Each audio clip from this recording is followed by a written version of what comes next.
Hello everyone, Vandiril here. Today we're gonna have a look at this wonderful SKT versus Kingzone game that took place 2 days ago, and we're gonna try to discuss a little bit about the bounties that we currently have in the game. Because I think the bounty system, not the bounties for kills, but bounties for CSing and for advantages on one team and the other team, are pretty ridiculous. That's just my opinion, but let me try to explain myself.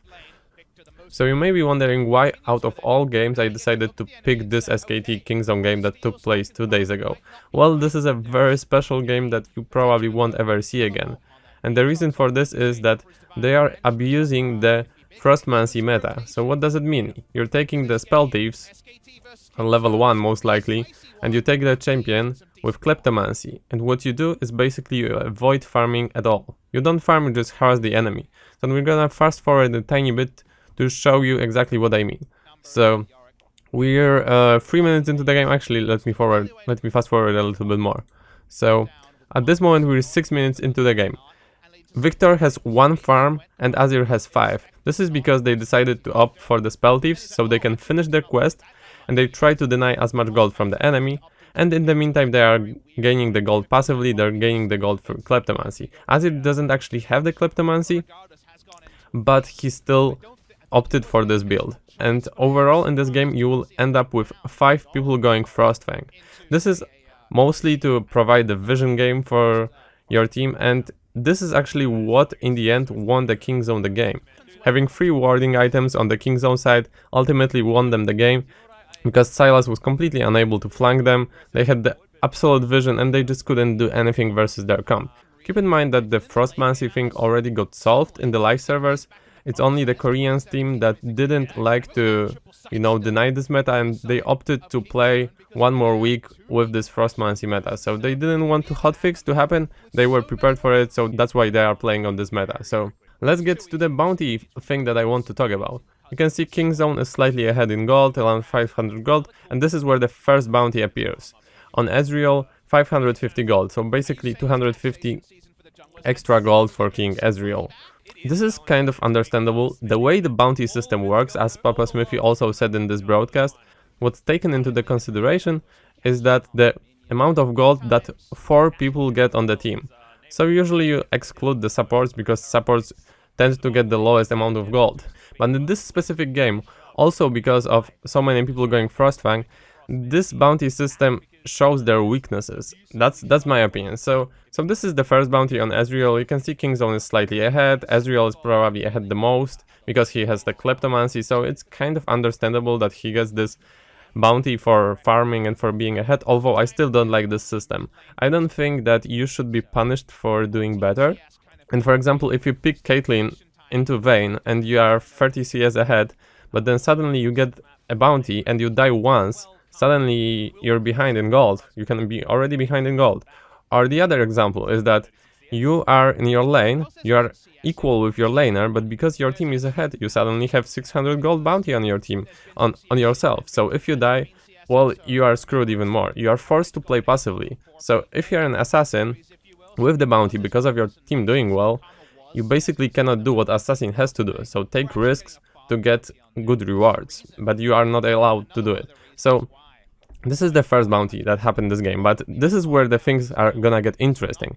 At 17:37 exactly you will see the bounties I mean. So Kingzone is currently ahead 300 gold. They were ahead 500 gold when Ezreal got his bounty. So technically SKT caught up 200 gold, and what happened? Both Sylas and Kai'Sa got 550 gold. And since that previous time, they only caught up 200 gold. You may be wondering why. Well, this is partly because of the fact that Tamkench is actually getting a lot of gold, slowly but surely. He will, at the end of the game, he will have over 100 CS. And you can actually even hear the caster screaming now that at this moment, Lee Sin got 550 gold bounty, and he's actually 5 or 10 CS behind Aatrox. So he is behind the opposing lane opponent, actually not lane opponent, but jungler in this case, and he actually got the bounty. He's 13 CS behind at this specific moment, and he still has the bounty on his head. His team didn't caught up, because his team is just as far behind as he was, but they are actually getting bounties on their team. So isn't this pretty hilarious that the team is just as far behind as it was a few minutes ago, but 3 of the people on this team got 550 gold bounty. They didn't suddenly get ahead, but this is all because Tamkench is farming and Azir and Karma are technically farming less. So top 4 farming people, top 4 people with gold are actually a bit closer on the King Zone team. What I mean is that Tamkench isn't far behind in gold, for example, to Karma, but Gragas is actually a bit farther behind to Victor. So I think this particular game really exposes the weakness in the bounty system. So let me fast forward a bit more to the 25-30s in specific, because at this time you will see the last time that Lee Sin still has a bounty. So currently I'm gonna pause it. King Zone is ahead 900 gold. Lee Sin still has bounty despite being 16 CS down on Aatrox, and they are basically being equal in score. So you can still see SKT has way more bounties than King Zone has, despite them not catching up. They're actually slowly falling behind in gold, because it's around 1k now, and it was 500 gold before. But you can see Tamkench is having 78 CS, so this is what's causing the problems, because Tamkench has a lot of gold. As I said, this system only takes 4 most earning people on the team into the consideration. So this is also what's skewing the bounty data for this particular game. At this moment the Lee Sin bounty fortunately disappeared, but you still have the Sylas and the Kai'Sa bounty that's way more than just this Ezreal bounty, and since the time that Ezreal got the bounty, SKT actually fell further behind. So overall doesn't make sense even if you consider it as a team. In my opinion, having such bounty system is pretty bad. Instead of that, I would rather see some other mechanics implemented, so maybe, I don't know, increase the XP for CS at some point, reduce the death timers, or I don't know. I wouldn't like to reduce the death timers, but just something else, something that would work in this case, because having this bounty system, in my opinion, doesn't work.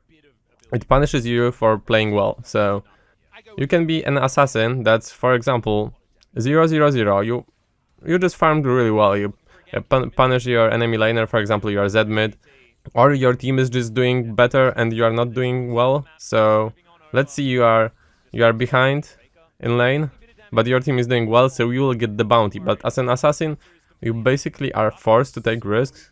I mean, you can argue that in this state where your team is ahead, you shouldn't do it, but what's the point of playing the assassin then if you cannot do what the assassin has to do? Is it worth to play assassin in this case? Is it worth to play the lane bullies like Caitlyn if suddenly all it takes is that you die once to a gank and you are behind despite the fact that you were 30 CS ahead? And at this moment I also wanna quote the Double Lift message. Double Lift, who most of you probably know as the one of the longest playing AD carries in the history of League of Legends, in the professional League of Legends. He says, getting ahead in CS shouldn't give you a bounty, it ruins the point of outlaning someone. If your team is ahead, you shouldn't get a bounty going 0-0-0 because the enemy top mid AD got stomped. The only time it makes sense to have one is when you're on a kill streak. And I personally agree with this. I think this whole bounty system is kinda ridiculous, and this game in particular that I just showed you is a perfect example of how badly this system can work. Because you saw, SKT wasn't catching up, they were actually slowly falling behind the King Zone, and they still got the bounties. Just because there was a Tamkench that was getting a lot of gold, and Gragas in the meantime wasn't getting a lot of gold. Because of the way this bounty system is made. This just exposes the system even more than normally. But this is just my opinion, you can disagree with this, and I am completely fine with this. So I will be looking forward to reading your comments, guys, in the comment section. So let me know, what do you think about this whole bounty system? Do you think that having bounties for farming like they are currently in the game is fair? Do you think it's good? Because I think that if you get ahead, you shouldn't get punished for doing well. Because this is basically what the game is doing. You get punished for doing well, and I don't think this should be the case. It also denies the purpose of playing lane bullies, it denies the purpose of playing assassins in a way. So this is what it is, and this is my opinion. So I will be looking forward to your comments, guys, in the comment section. So thank you guys a lot for watching, hope you enjoyed. If you wanna watch the SKT King Zone game yourself, I'm gonna link it in the description. It was pretty interesting, so thank you guys a lot for watching, take care and have a great day.